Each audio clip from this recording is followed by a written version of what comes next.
podermos dizer com toda a liberdade que nós estamos aqui para adorar o Rei dos Reis, aquele que nos trouxe do reino das trevas para o reino do Filho do seu amor. É uma dádiva que não tem preço. Aliás, até tem o preço do sangue do Cordeiro, mas um preço que nenhum ser humano pode pagar. É graça pura estarmos aqui. Convido os irmãos para orarmos. Pai nosso, oremos. Pai nosso que estás no céu, santificado seja o teu nome. Venha a nós o teu reino. Seja feita a tua vontade, assim na terra como no céu. O pão nosso de cada dia nos dai hoje. Perdoai as nossas dívidas, assim como nós perdoamos nossos devedores. Não nos deixeis cair em tentação, mas livrai-nos do mal, porque teu o poder, a honra e a glória para todos sempre. Amém. Senhor Jesus, nós nos achegamos, Senhor, como igreja diante de Ti, Senhor. Crendo, Senhor, que o Senhor está em nosso meio, como a Tua palavra nos assegura. Clamamos a Ti, Senhor, por socorro nessa hora, para que possamos, Senhor, ter um coração ensinável, ter, Pai, uma mente completamente tomada pelas Tuas mãos, para que a Tua palavra, Senhor, gere bons frutos, pois a semente é sempre boa, Deus, e confiamos plenamente na Tua palavra. Pedimos, Senhor, socorro nessa hora, para que possamos compreender a Tua palavra, pois sem Ti, Senhor, nada podemos fazer, e por isso, Senhor, o clamor desta noite. Te agradecemos, Senhor, pelo privilégio de estarmos reunidos em Teu nome. Te agradecemos, ó Pai, por podermos desfrutar dessa graça, Senhor, imerecida de estarmos reunidos como igreja. Muito obrigado, Senhor, por isso, e nos ajude, em nome de Jesus. Amém. Podeis assentar, meus irmãos.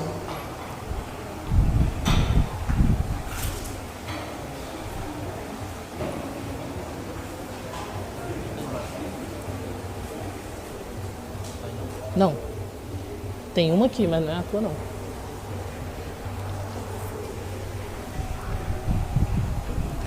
Meus irmãos, nós estamos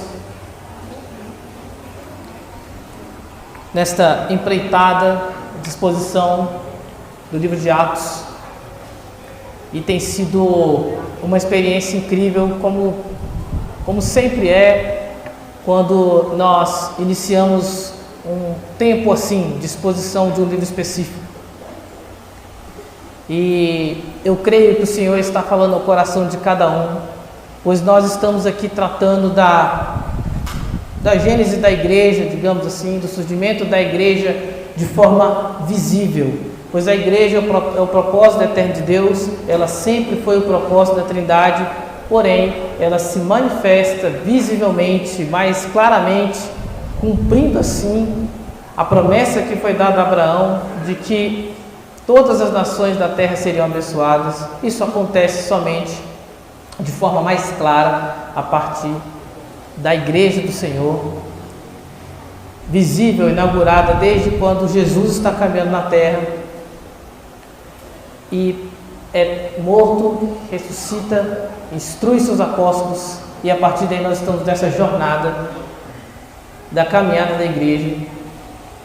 E por causa desse início tão incrível da igreja que estamos aqui, porque o Espírito Santo de Deus capacitou o seu povo, capacitou os apóstolos e continua a capacitar o seu povo, para que a igreja permaneça, para que a igreja persevere, para que a igreja prevaleça diante de toda a escuridão que há no mundo. Mesmo com toda a dificuldade, nós estamos vendo aqui que já desde o início essa dificuldade se inicia. Mesmo antes, né? Porque aquele que é o pai, o cabeça da igreja foi perseguido também. Então, desde o início, a igreja caminha com retaliação do mundo e com dificuldade. Nada que o mestre já não havia alertado. Jesus disse que no mundo teríamos aflições. Jesus disse que assim como perseguiram os profetas, também nos perseguiriam. Então isso está claro aqui no texto de Atos. Gostaria de dar alguns lembretes rápidos sobre o livro. Atos dos Apóstolos, que narra, de fato, os atos do Espírito Santo por meio dos apóstolos. É o Espírito Santo de Deus que capacita, é o Espírito Santo de Deus que opera por meio desses homens e opera por meio da igreja como um todo, para que o propósito de Deus seja estabelecido. Então Lucas é quem traz esse nosso relato com uma riqueza de detalhes muito interessante. Ele busca entregar ao mesmo destinatário no qual ele entregou o Evangelho de Lucas, deixando claro que, assim como ele tinha afirmado a obra de Cristo, agora ele também está afirmando que essa obra não foi paralisada, que de fato Jesus ressuscitou e que de fato os discípulos de Jesus deram continuidade a isso. É um livro que não tem fim, digamos assim, pois nós estamos vivendo ele no nosso tempo. Não que estejamos escrevendo o livro, mas vivendo os princípios que estão estabelecidos aqui. Atos, então, tem um propósito, tem uma estrutura histórica, tem um intento de Lucas de deixar claro, de forma organizada e muito bem estruturada, como se deu o surgimento da igreja e os primeiros passos, o desenvolvimento da igreja.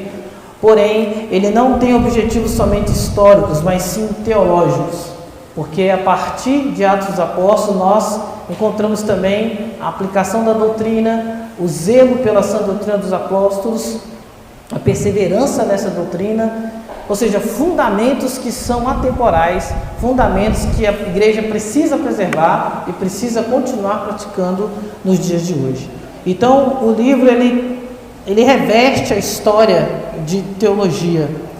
E não sei se os irmãos têm observado a beleza que esse livro tem, a riqueza literária que esse livro tem. Às vezes nós nos admiramos muito com outros livros e nos esquecemos da riqueza e da beleza que a Bíblia possui. A Bíblia como um todo está repleta de diversos estilos literários diferentes, de poesia, de livros históricos, de livros de leis, enfim, há toda uma riqueza literária na Bíblia que muitas vezes passa por nós desapercebido, porque os motivos pelos quais muitas vezes estamos lendo a Bíblia, estudando a Bíblia, não são os corretos. Devemos ler as Escrituras e permitir que ela nos leia. Enquanto lemos a Escritura com a ideia de que ela está falando de uma outra pessoa, de um outro povo, e não discernindo o meu coração, nós não vamos conseguir desfrutar de toda a beleza que a Escritura tem. Bem, diante então desse breve panorama sobre o livro de Atos, o pastor Gustavo nos trouxe na última reunião a realidade de que, apesar das evidências claras de que Jesus ressuscitou, as evidências claras de que os sinais estão seguindo de fato os apóstolos, há uma casta, uma aristocracia, um grupo de pessoas, dos saduceus, que o texto nos coloca que é uma das castas do judaísmo, que assim como perseguiram Jesus, persegue os apóstolos, e aí começa uma série de prisões temporárias, digamos assim, e interrogatórios, sempre exigindo que os apóstolos deixassem de ensinar sobre Jesus. E primeiramente os apóstolos deixam uma questão para os saduceus, se caberia mais obedecer a homens do que a Deus, mas já na segunda prisão, os apóstolos já afirmam que cabe mais obedecer a Deus do que aos homens. Então ele já afirma essa realidade, deixando claro que não deixariam de ensinar. Nós vemos também que o pastor Gustavo nos trouxe que, apesar de eles terem sido presos, eles foram libertos de uma forma miraculosa por um anjo, e uma vez sendo interrogados novamente, a afirmação é sempre a mesma. E o pastor Gustavo também nos trouxe como Gamaliel, que era um rabino traz um pouco de lucidez para os próprios saduceus, deixando claro que se aquele empenho dos apóstolos fosse de fato vindo do Senhor, não haveria nada que eles pudessem fazer. E de fato nós estamos aqui hoje comprovando essa realidade. Foi o que o pastor Gustavo nos lembrou, de que a igreja está aqui hoje porque Deus era quem estava sustentando os apóstolos e a igreja, e todo aquele movimento que os saduceus interpretavam apenas como um alvoroço ou um incômodo. Mas a igreja cresce, a igreja se multiplica, ela continua a crescer, mesmo com forte oposição, e não há nada que essa casta dos judeus possa fazer. Hoje, então, nós vamos dar continuidade à exposição. Peço aos irmãos que abram suas Bíblias em Atos, no capítulo 6.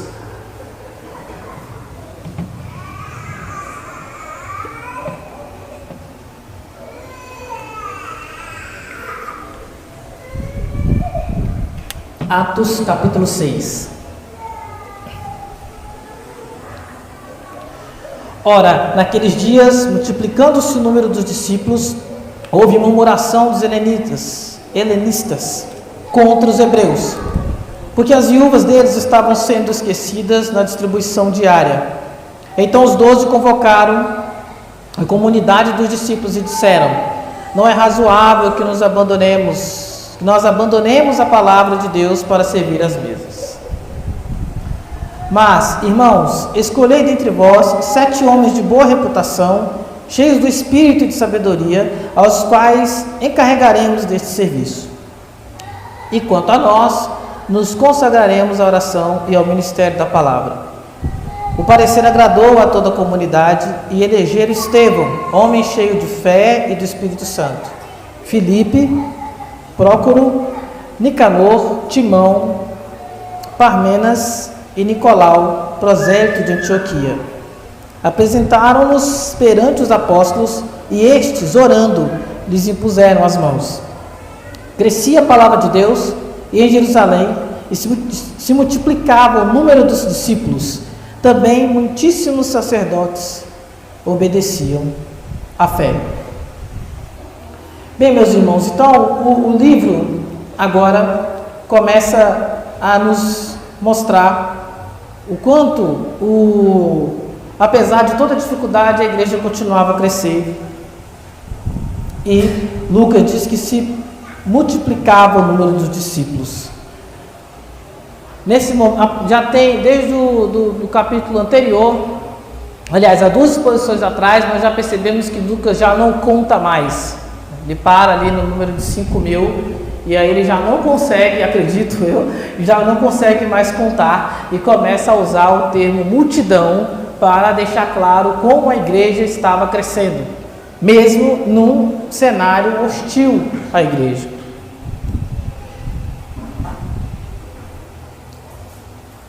Então, a igreja continua a crescer e ele usa um termo interessante, que é discípulos.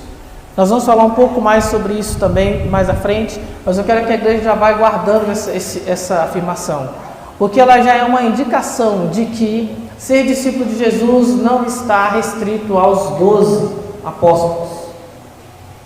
Ele fala de uma multidão de discípulos, que se multiplicava os discípulos. Então, a igreja estava crescendo e, naturalmente, quando algo cresce demais, problemas começam a surgir. E aqui, o problema estava relacionado aos cristãos, aos discípulos helenistas. Antes, é importante nos lembrarmos que Lucas, lá em Atos 2, ele tem um empenho, um esforço em deixar claro que a igreja crescia, mas ela crescia unida. A igreja perseverava na oração, na comunhão e no partir do pão. E na perseverança também na sã doutrina. Então, não haviam divisões na igreja. A unidade era uma característica que Lucas ressalta no início do relato de Atos. Mas a igreja cresce, e aí os apóstolos começam a ter que lidar com uma realidade diferente, uma realidade cultural diferente, pois agora eles não estão mais somente no meio de hebreus ou de pessoas daquela região.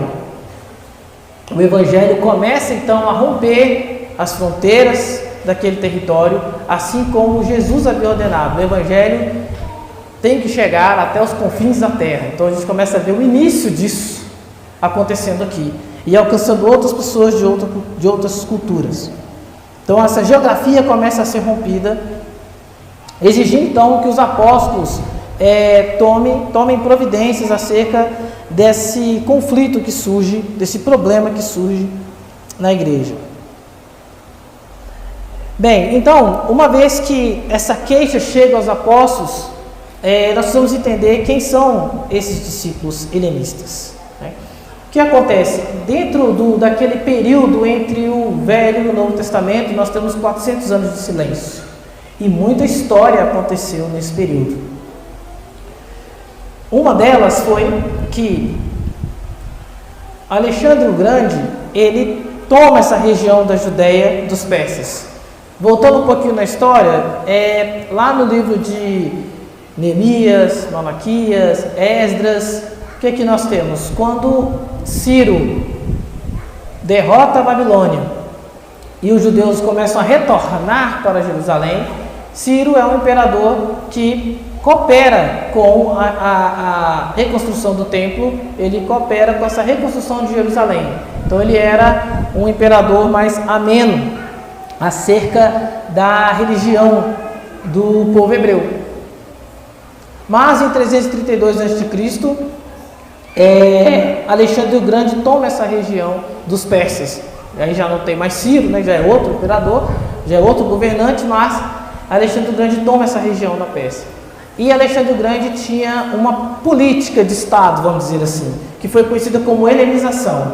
O que essa política quer dizer? Ele busca, nos povos que ele domina, implementar a cultura grega, por meio da língua e por meio dos costumes, da cultura mesmo, do modo de viver. Então todo o território conquistado era incentivado a falar grego, e não aramaico, que era a língua predominante entre os apóstolos.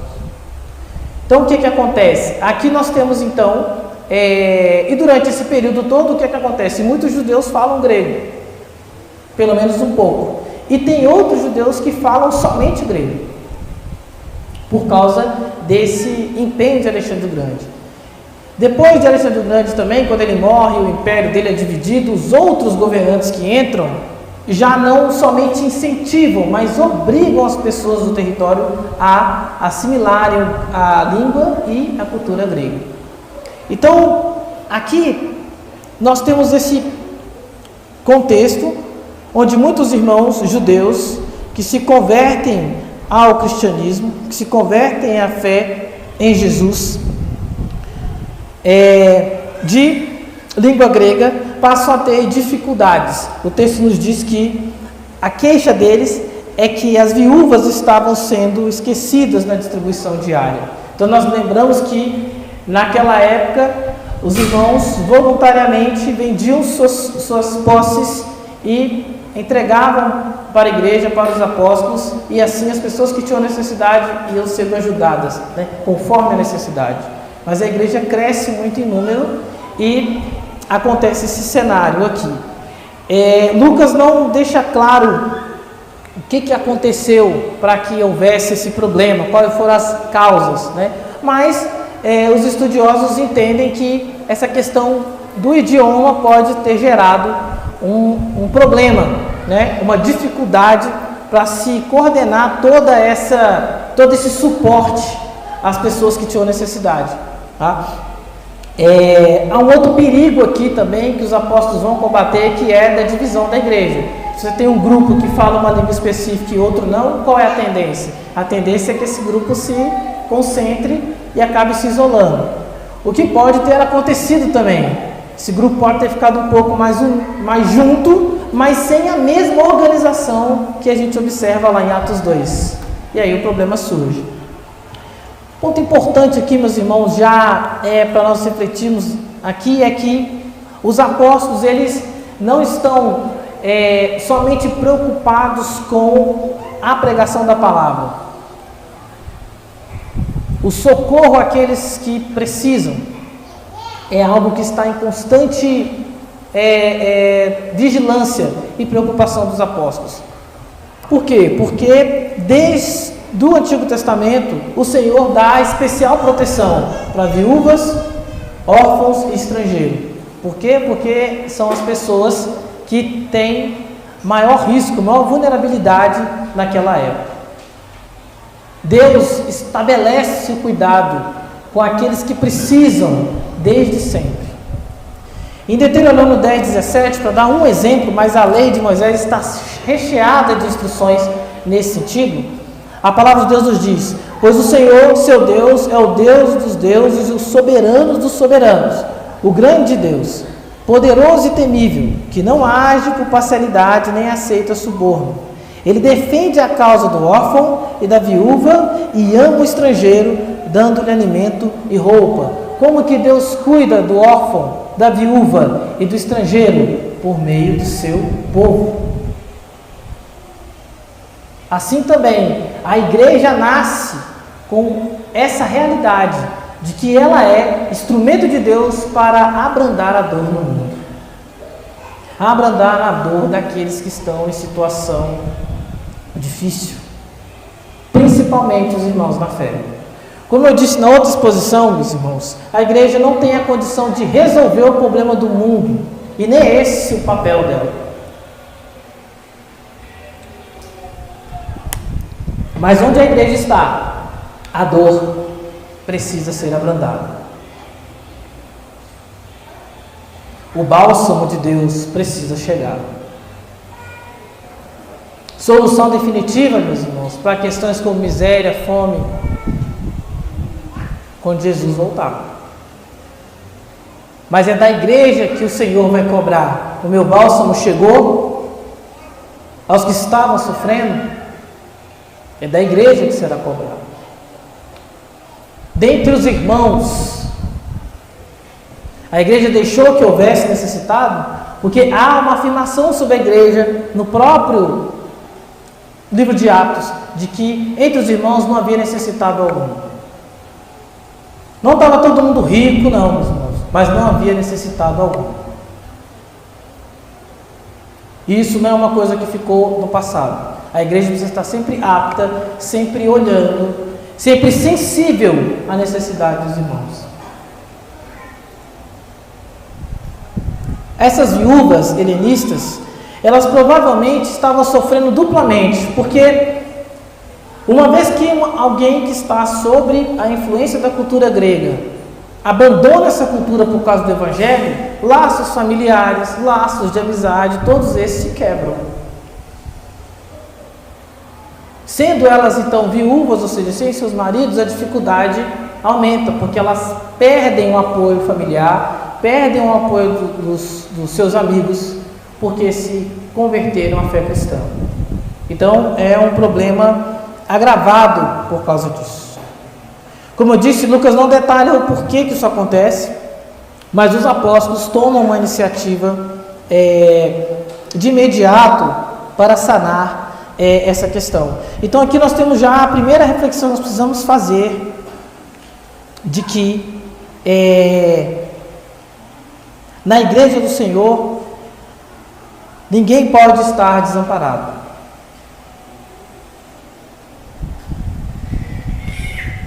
Dificuldades virão, com certeza, mas nenhum irmão pode estar desamparado. E essa é a reação que os apóstolos têm. Qual é a reação então? Os apóstolos então, eles entendem algo. Nós não vamos conseguir sozinhos. E eles tiram essa realidade lá do Velho Testamento, quando Moisés também precisou levantar homens para ajudá-lo, pois estava sobrecarregado.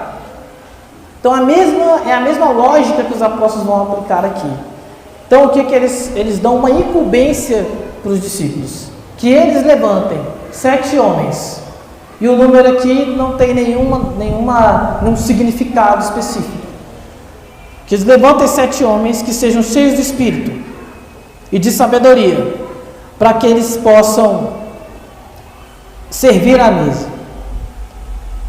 E aqui ele diz que eles convocam a comunidade dos discípulos. É a primeira vez nesse relato de Atos que o termo discípulo é utilizado, deixando claro então, como eu disse inicialmente, que discípulo de Jesus não está relacionado somente aos apóstolos.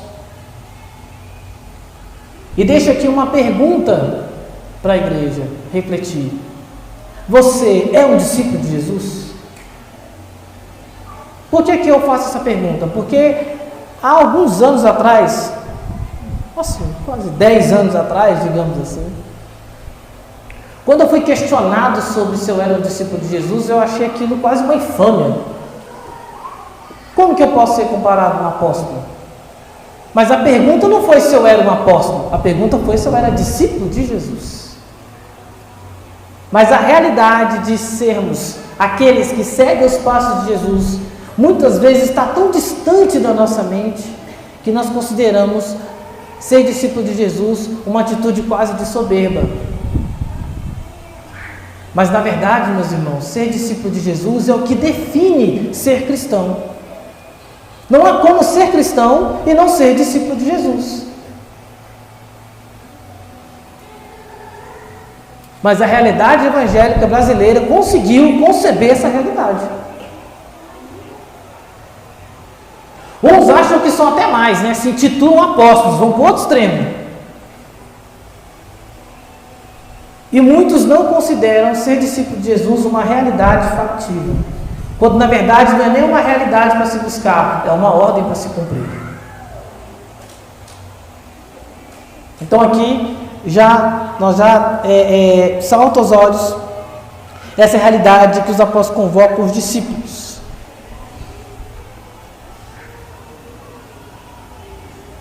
E estabelece critérios. Os apóstolos dão a responsabilidade para a igreja: levantem 7. Mas há um critério: que sejam cheios de espírito e de sabedoria. Mas como que a igreja ia conseguir fazer isso? Como saber se alguém é cheio de espírito e cheio de sabedoria? A igreja faz isso de 2 maneiras conjuntas: orando e observando. Aqueles que são cheios de espírito, aqueles que são cheios de sabedoria, precisam passar, para que essa conclusão se chegue, pela observação da igreja. Então, quando a igreja começa a levantar os homens, qual foi o processo que ocorreu? Oração e observação, para saber se havia de fato amor a Deus e amor ao próximo. Estar cheio do Espírito é amar a Deus e amar ao próximo. É quando você fala, e o que você fala é Evangelho de Jesus Cristo. É quando a sua vida reflete o que você fala. E pelos nomes que foram levantados, o que nós observamos? Os nomes vêm de uma cultura grega.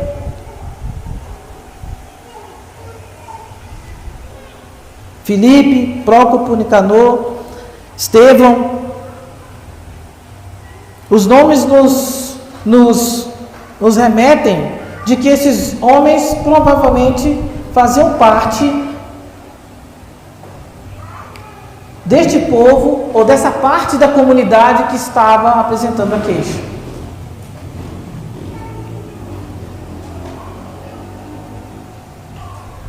eles são levantados para atender a questão específica de servir às mesas. Mas é importante nós lembrarmos de algo, que apesar dessa missão específica, ela não é limitante.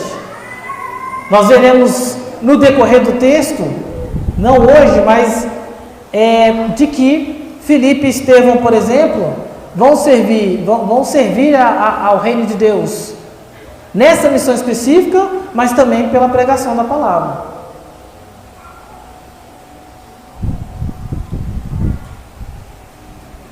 Então, o exercício de um dom, o exercício de um serviço, não limita o cristão, o discípulo no reino de Deus.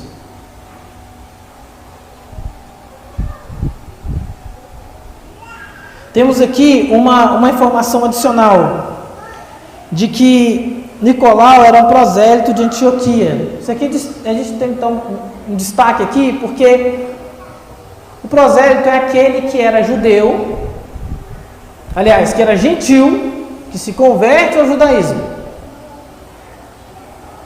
E neste caso aqui ele se converteu à fé cristã, ao cristianismo. Esse termo cristianismo não existia nessa época, mas aqui é só para a gente ser mais didático. E ele era de Antioquia. E Antioquia será uma cidade muito importante para a expansão do Evangelho. Lá, inclusive, é onde Barnabé e Paulo vão ser comissionados para a missão evangelística. Então, aqui nós vemos essas fronteiras regionais começando a ser rompidas por meio desses homens que são levantados, cheios do Espírito Santo e cheios de sabedoria. Relembra, meus irmãos, que ser cheio do Espírito Santo também é ser cheio de generosidade. E essa questão específica que precisava ser sanada, era necessário homens cheios de generosidade, que entendessem a realidade dessas viúvas, que entendessem a realidade dos irmãos para socorrê-los.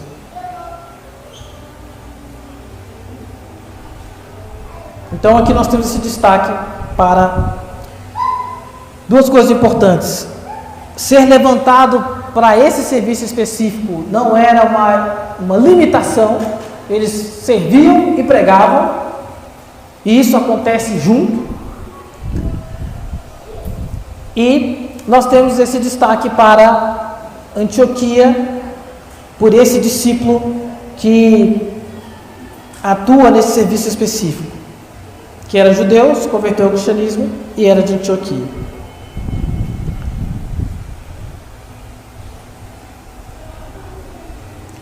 Aqui também, meus irmãos, uma ressalva importante. Apesar desse texto ser muito utilizado para se relacionar à ordenação de diáconos, se você ler na sua Bíblia, provavelmente o título que vai estar em cima, pelo menos na maioria das Almeidas, vai estar a instituição dos diáconos. Não é isso exatamente o que está acontecendo aqui. Esse termo vai surgir depois. O que a igreja está fazendo não é uma ordenação de um cargo formal, mas sim observando aqueles que atendem aos critérios que os apóstolos determinaram, cheios de espírito, cheios de sabedoria, e comissionando eles para o serviço. Não era algo formal, era algo vivo, algo orgânico.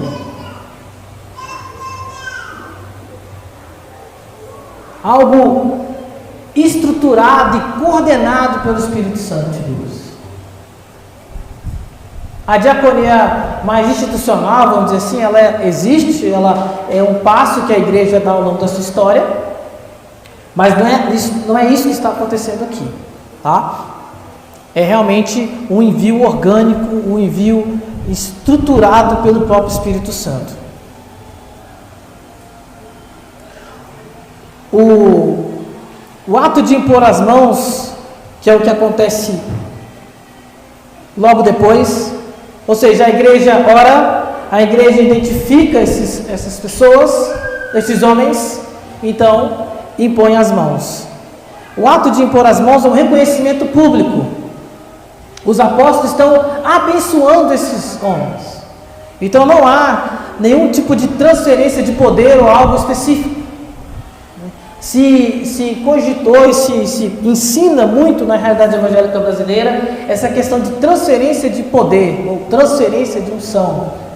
Isso não tem respaldo bíblico em lugar nenhum. O que os apóstolos estão fazendo aqui é reconhecendo, igreja, que vocês escolheram, nós vamos reconhecer e comissioná-los para esse serviço. E foi a igreja que viu que eles eram cheios de espírito e cheios de sabedoria. Não foram os apóstolos que escolheram. Então, é importante nós observarmos isso. O ato de impor as mãos é um reconhecimento público. Não acontece somente quando os apóstolos estão presentes. Vou deixar aqui um exemplo, Atos 13, versículos 1 e 3. Nós ainda vamos chegar lá, mas eu estou aqui me adiantando, só para a gente ver um outro exemplo. O texto nos diz: havia na igreja de Antioquia profetas e mestres, Barnabé, Simeão, por sobrenome Níger, Lúcio de Cirene, Manaém, Colasso de Herodes, o tetrarca e Saulo. E, servindo eles ao Senhor e jejuando, disse o Espírito Santo: separai-me agora Barnabé e Saulo para a obra a que os tenho chamado. Então, jejuando e orando, e impondo sobre ele as mãos, os despediram. Então aqui a igreja faz isso, e não tinha nenhum apóstolo lá, dos 12. Então, aqui é um exemplo de que essa é uma ação, de fato, orgânica, uma ação guiada pelo próprio Espírito Santo. E como eu já tinha citado, aqui está a importante Antioquia, que é de onde vai sair o comissionamento de Barnabé e Paulo, ou Saulo.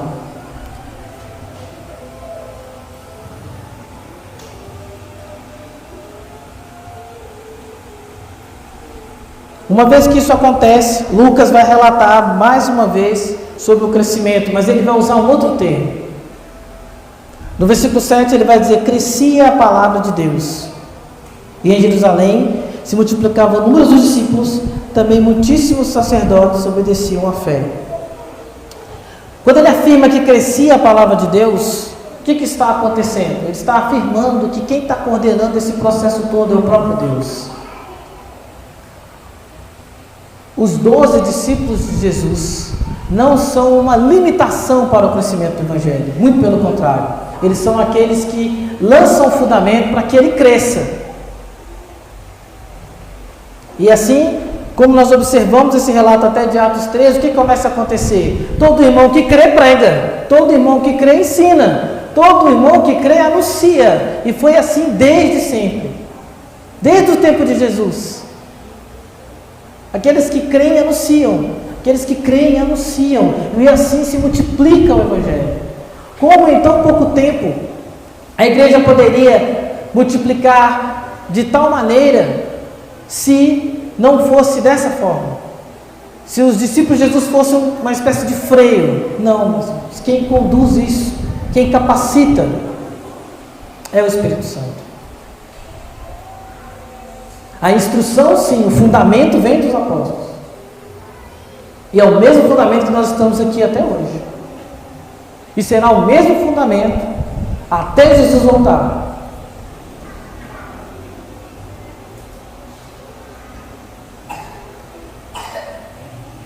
Então Deus é quem estabelece esse processo. O que cresce não é uma instituição, meus irmãos. Não é uma instituição abrindo filiais. É a palavra que cresce. É a verdade que está chegando a cada vez a um maior número de pessoas. E assim, o nome de Deus está sendo exaltado cada vez mais. E assim Deus está sendo glorificado cada vez mais pela fé no Filho. O que cresce é o poder de Deus. O que cresce é a palavra de Deus. O que cresce é aqueles que creem na palavra de Deus e não numa instituição, não em filiais, não em estádios lotados. Pois multidão nem sempre representa que a palavra de Deus está crescendo. Infelizmente, há multidões seguindo heresia. Mas aqui não. Aqui o apóstolo, aqui Lucas deixa claro que a palavra de Deus cresce em Jerusalém, se multiplica o número, de novo ele vai usar o termo de discípulos. Não é de visitantes de instituições. Um discípulo é aquele que é um aluno, é aquele que segue o ensino do mestre. Então não era um frequentador de um lugar, era alguém que se parecia com Jesus. O que estava crescendo era o número de pessoas que se pareciam com Jesus. O termo cristão, inclusive, ele vai surgir lá na frente. Mas o que cresce são as pessoas. O que se multiplica é o número de pessoas que são discípulos. É o número de discípulos que cresce.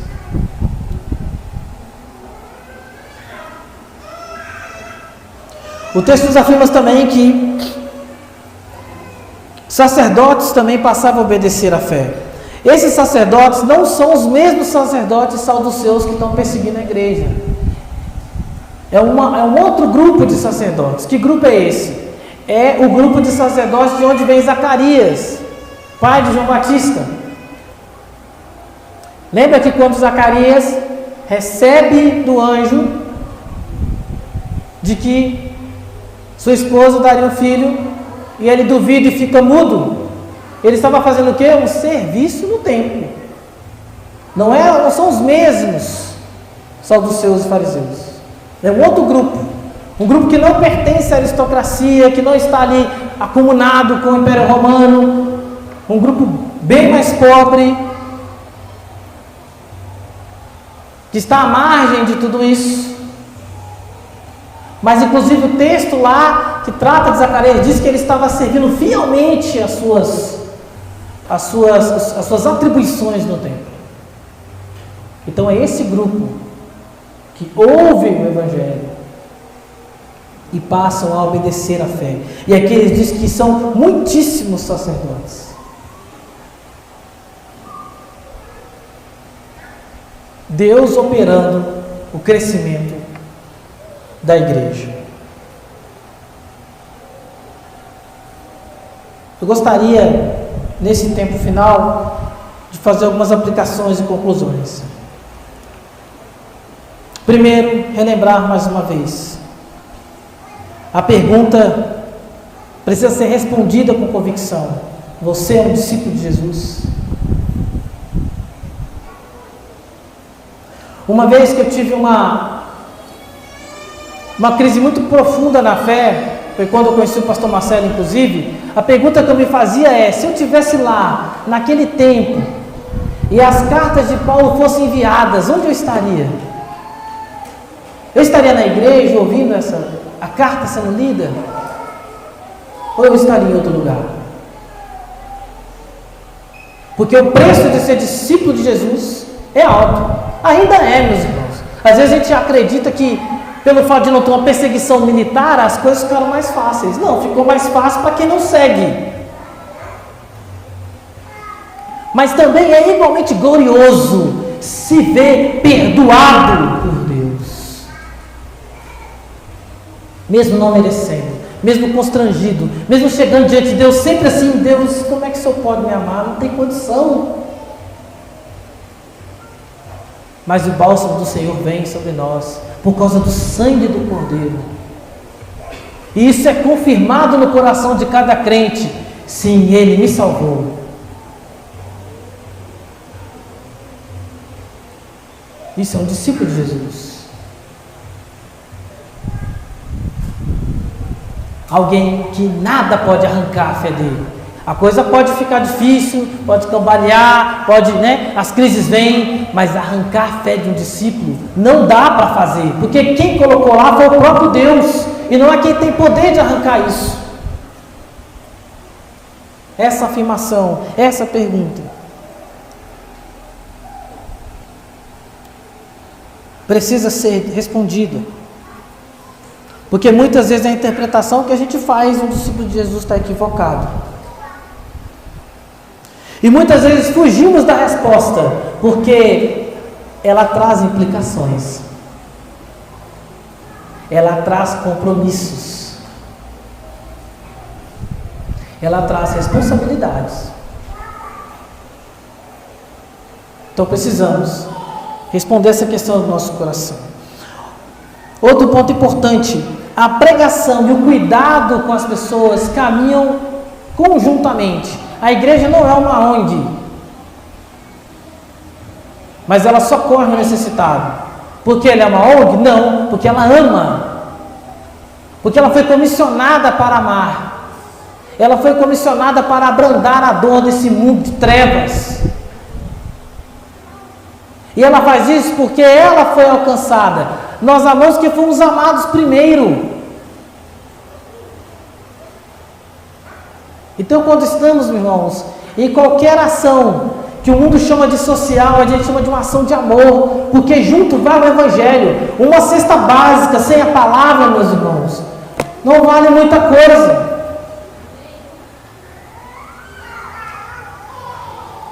Mas com quem nós aprendemos isso? Com Jesus, que se compadece e multiplica pães e peixes. E logo depois ele exorta o mesmo povo falando: vocês só querem pão e peixes. Uma coisa não está desassociada da outra. E assim como Estevão e Filipe entenderam isso e praticaram isso, nós vamos ver isso nos próximos capítulos. De fato, nós não vamos resolver o problema da fome do mundo e nem o problema da maldade do mundo. Mas a igreja é instrumento de Deus para abrandar essa dor. No contexto doméstico, inclusive, da igreja, meus irmãos, é que é mais importante ainda.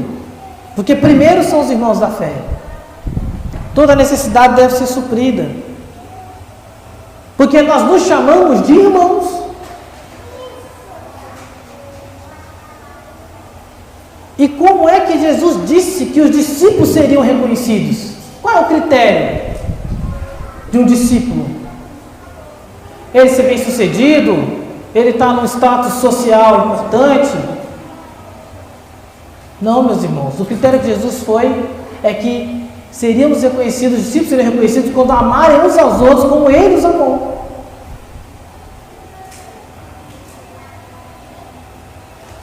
A igreja não é um céu, mas é um pedacinho dele.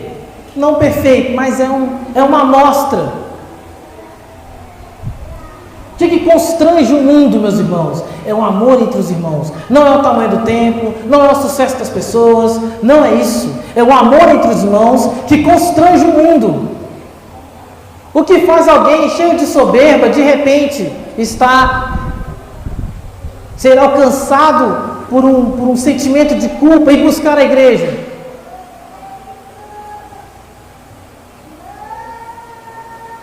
Por causa do amor que ele observa entre os irmãos. Na igreja, o órfão tem pai.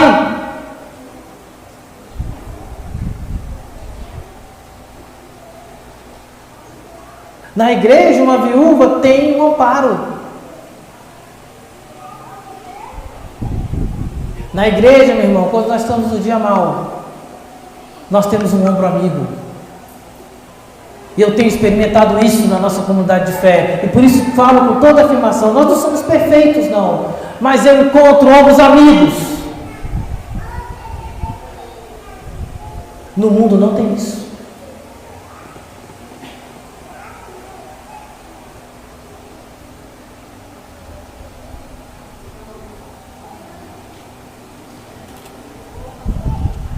A pregação não está limitada aos líderes da igreja.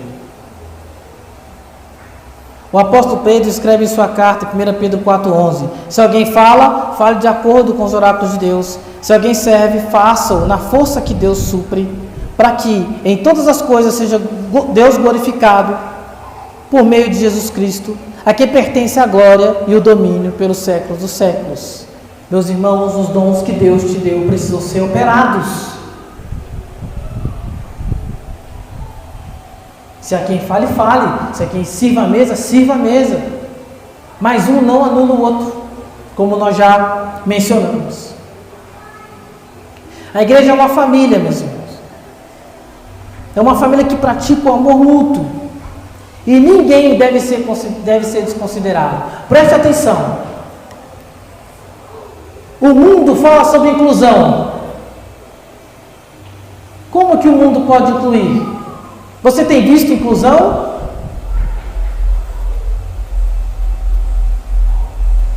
Nós estamos aí em uma plena campanha do mês da consciência negra. O mundo tem resolvido o racismo, meus irmãos? Sabe por que não? Porque racismo é um pecado. E somente a fé em Jesus Cristo é que faz com que a nossa mente seja mudada completamente, nosso entendimento seja renovado. O mundo nunca vai conseguir resolver o problema do racismo ou de qualquer outro preconceito, porque homens que estão em guerra com Deus não podem promover a paz, estão impedidos, porque estão separados de Deus. Não há como, por maior boa vontade que possam ter, se é que pode dizer que existe boa vontade, duvido muito, porque o que se observa é sempre o nós contra eles. Como que eu posso estabelecer uma relação de paz se a pauta é a luta? Não. Como é que é isso? Isso é extremamente contraditório. O mundo não inclui ninguém, a igreja inclui. O mundo acusa a igreja de não incluir. Mas o reino de Deus é formado de quê? De pessoas de todos os povos, de todas as etnias. Porque para o Evangelho, meus irmãos, não importa a condição financeira de alguém, não importa a tonalidade da cor da sua pele, estamos em igual condição, todos pecaram, todos carecem da glória de Deus, e todos foram alvo da mesma graça salvadora.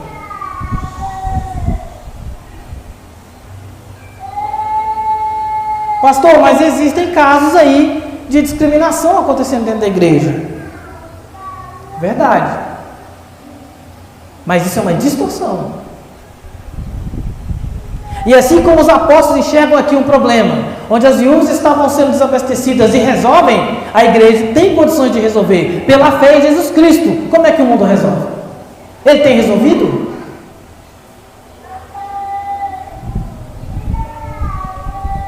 Porque aquele no qual nós amamos, nos amou primeiro, e ele não fez um interrogatório, apenas um critério é necessário: arrependimento de pecados e fé no Senhor Jesus Cristo para a salvação. Esse é o critério. Não existe mais nenhum. Então, meus irmãos, preste atenção. Não pode haver, em hipótese nenhuma, qualquer tipo de divisão na igreja, porque um tem mais recursos, outros têm menos. Isso não existe. Não dá para ter a igreja do surfista, do metaleiro, do skatista, do pagodeiro. Isso não existe. O pessoal tem um gosto pessoal e quer fazer uma igreja daquilo. Não, isso não é uma igreja. Nada contra uma ação evangelística para esses grupos, mas não é uma igreja. A igreja é formada por crianças, por jovens, por adultos, por anciãos.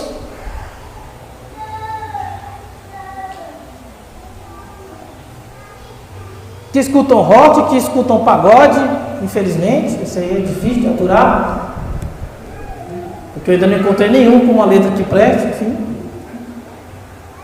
Mas enfim, meus irmãos, não é isso. Entenda como a igreja é o local dessa cura. É na igreja que se vê isso na prática.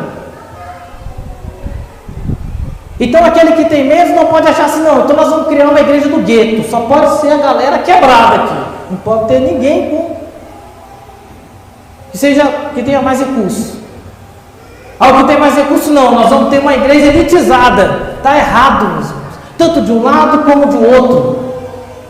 Porque a relação dos irmãos não é estabelecida pelo que nós temos. O Senhor Jesus afirmou isso.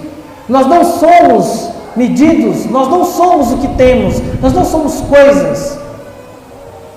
Somos filhos de Deus. Como diz acho que é físico, o Adalto Lourenço, um povo belo de todas as tonalidades de marrom. Do pó da terra, o homem foi criado.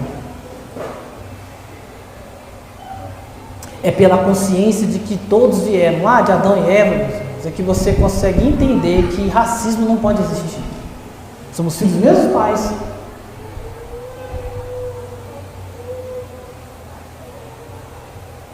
Agora, estabelecer uma luta de privilégios e violência vai resolver o que nisso? É pela fé.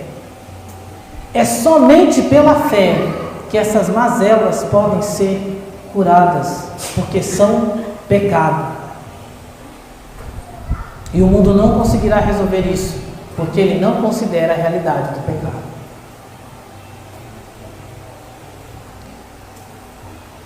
O que o mundo faz não é inclusão. Meus irmãos, eu quero só dar um exemplo do que é inclusão. Efésios 2, abra aí comigo, quero que vocês leiam junto comigo. Efésios 2, versículos do 11 ao 13. Abra comigo, por favor. Já estou encerrando.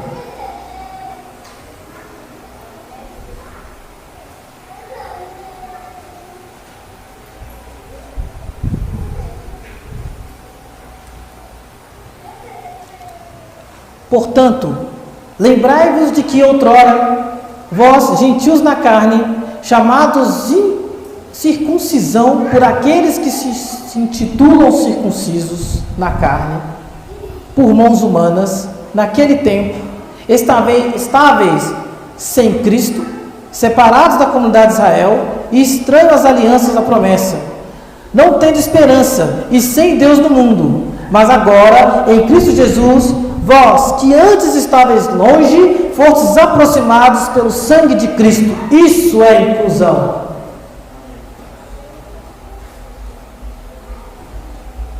Isso é ser enxertado na videira. Isso é fazer parte de um povo, onde não é a condição financeira, a tonalidade da pele, o partido político, ou seja lá qual for a bobagem que estabelecem para separar as pessoas que determina. O que determina é se você está debaixo do sangue do Cordeiro ou não. E aqueles que estão debaixo do sangue do Cordeiro fazem o quê? Amam os que não são, pregam a palavra. Nós estamos vendo aqui o Evangelho sendo disseminado em larga escala, debaixo de perseguição. O sangue dos crentes está sendo derramado até hoje, como nunca antes na história, porque os cristãos amam, buscam levar a verdade. Somente pelo Evangelho de Jesus Cristo, meus irmãos, é que é possível curar essas mazelas de separação e discriminação. E é por esse mesmo Evangelho que isso não pode existir de forma alguma na igreja. Mas tem a solução. Estão vendo claramente a solução? Não é uma pauta política, ideológica, meus irmãos. É a verdade. É Jesus Cristo. Mas como eu vou conceber essas coisas se eu não sou um discípulo de Jesus? Se eu estou olhando o Evangelho de longe? Se eu estou lendo a Bíblia como que ela está falando de outra pessoa e não de mim? Não há como. E para encerrar, deixo mais uma pergunta. Por que você congrega? Ninguém foi comissionado a ter uma cadeira cativa no domingo. Mas qual que é a minha missão? A minha missão é sentar na cadeira todo domingo. Não tem isso em lugar nenhum aqui. Amar o rei é anunciar a vitória do rei. Amar o rei é seguir os passos do rei. Jesus deixou bem claro: aquele que me ama obedece aos meus mandamentos. E ele deixou uma regra: ide, por todo o mundo. Ensinai o que eu vos ensinei, batizando em nome do Pai, do Filho e do Espírito Santo. Fazei discípulos. Note que os apóstolos são extremamente coerentes com a linguagem que nós estamos vendo aqui. A ordem não foi fazer discípulo? Então o que é que tem que se multiplicar? Discípulos. E não o mero ajuntamento de pessoas que lotam espaços. Portanto, meus irmãos, a igreja não é um lugar, e aqui falando desse contexto de que desse problema que os apóstolos estavam enfrentando, e solucionaram por meio de uma ação espiritual e prática. Nós também não podemos confundir a igreja como um local para aspirações pessoais. Infelizmente, a gente observa que alguns enxergam a igreja como um lugar de network. Naquela igreja é grande, tem uns caras que trabalham em tal lugar, ele começa a ver oportunidades profissionais. Eu não tenho nada contra o network, meu irmão, desde que seja uma relação natural e se abrir uma oportunidade profissional para você, amém. Mas a igreja não é lugar disso, não. Aí outros não, ali tem uma galera mais, gabaritada, diplomada e tal, cheio de carimbinho, uns teólogos bonzão, então eu vou para lá. É muito mesquinho, meu irmão, se relacionar com algo tão belo assim, buscando um interesse e não buscando a virtude no irmão. Isso não é evangelho. É mesquinho esse tipo de busca, esse tipo de relação. Mas devemos nos relacionar, meus irmãos, porque o amor do nosso mestre nos alcançou e nós temos uma missão a cumprir e ninguém vai cumprir ela sozinho. Nós temos um legado para deixar para a próxima geração. Se você vive o evangelho como quem dorme, como você vai passar esse legado para frente? Como seus filhos receberão esse legado? Ou eles não receberão, como aconteceu na Europa, o berço da reforma, olha hoje como está lá. Portanto, meus irmãos, que essa realidade que vemos aqui em poucos versículos, onde com maturidade espiritual os apóstolos lidam com um problema grave, nós também possamos buscar no Senhor ter essa maturidade,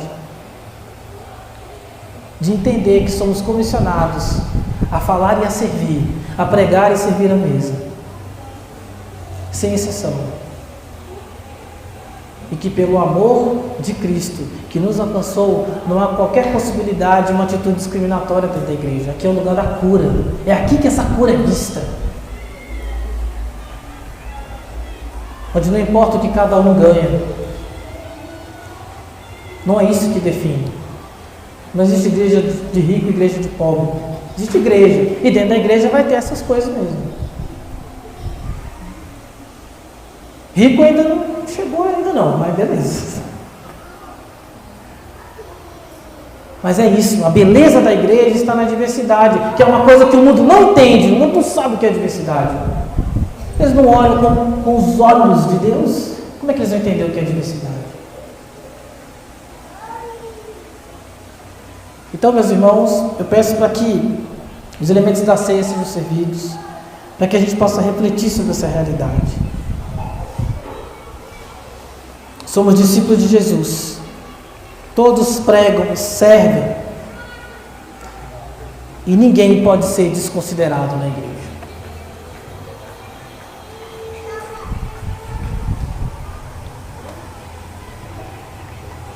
Enquanto você pega o seu cálice,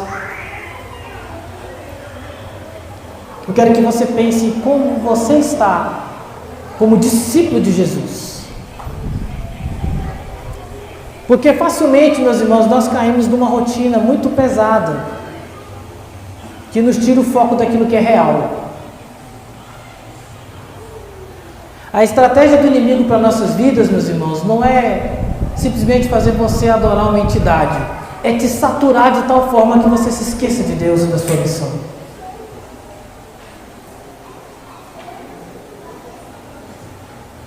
É sempre estar dizendo que você precisa de alguma coisa, para você se preocupar com aquela coisa, para você manter aquela coisa, e aí você se preocupa com aquilo. Isso satura a sua mente. e nos desvia do propósito. Ceiar significa, meus irmãos, que nós estamos dando testemunho de que Cristo ressuscitou e ascendeu. Nós estamos anunciando a sua morte. Nós estamos deixando claro para o mundo e para uns para os outros: você é meu irmão em Cristo. Nós servimos o mesmo Deus. Nós estamos aliançados por causa da fé em Jesus. Você está dizendo um para o outro também: aqui tem um ombro amigo.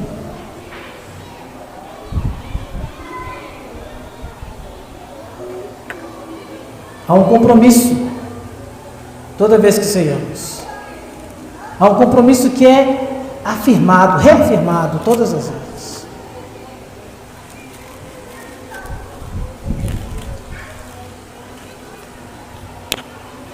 Primeira Coríntios 11, versículo 23. Porque eu recebi do Senhor o que também vos entreguei, que o Senhor Jesus, na noite que foi traído, tomou o pão e, tendo dado graças, o partiu e disse: isto é meu corpo, que é dado por vós, fazei isto em memória de mim. Oremos. Senhor Jesus, nós ceamos essa noite, Senhor, com o coração contrito, Senhor, e também alegre, porque o Senhor, no ato heróico, teve o corpo rasgado para que obtivéssemos perdão. O Senhor aplacou a ira de Deus e o Senhor aceitou o teu sacrifício, e é por causa desse sacrifício que estamos aqui, Senhor. Ceiamos não com uma memória distante, mas com uma memória recente, Senhor, que é o que define a nossa identidade. Ceiar define quem somos, Senhor. Nós estávamos perdidos, caminhávamos, Senhor, como aqueles que não têm pastor, mas o Senhor, por meio da tua igreja, nos alcançou e nos pastoreia com amor. E isso é possível porque o teu corpo foi rasgado na cruz. Obrigado, Senhor. Não nos permite esquecer disso. Em nome de Jesus, poder comer o pão.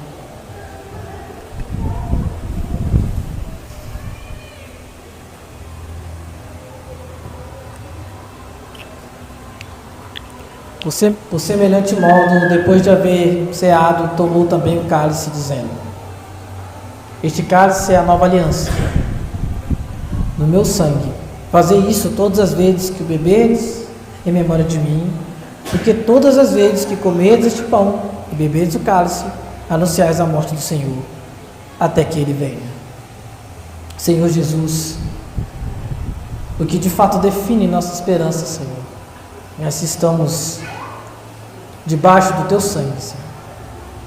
Te agradecemos, porque a obra da salvação nos alcançou, não porque nós merecíamos, mas por graça, por causa do Teu sacrifício, Senhor, e por causa da fé que o Senhor mesmo nos deu. Nós não construímos ela, Senhor. O Senhor, na sua infinita graça e misericórdia, nos alcançou e nos permitiu fazer parte do Teu povo. Por meio do sangue de Jesus, o Senhor nos deu o poder de sermos feitos filhos Teus, Senhor. Obrigado, Jesus, pelo sangue que foi derramado e que nos permite ser igreja hoje. Em nome de Jesus, podeis beber o cálice.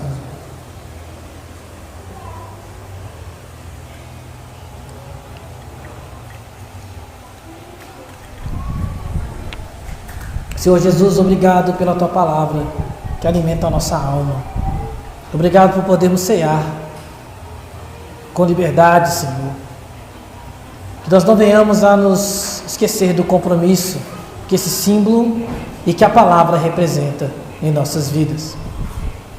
Que a mensagem, Senhor, da Tua palavra permaneça no coração de cada um de nós e possa, Senhor, provocar as mudanças que o Senhor mesmo quer fazer para que sejamos discípulos melhores. Em nome de Jesus. Amém. Meus irmãos, você que trouxe sua oferta, fique à vontade para ofertar. Nós temos o QR Code do Pix, tem na cadeira o Pix. Esteja à vontade para cooperar com os recursos que o Senhor tem permitido chegar até as suas mãos.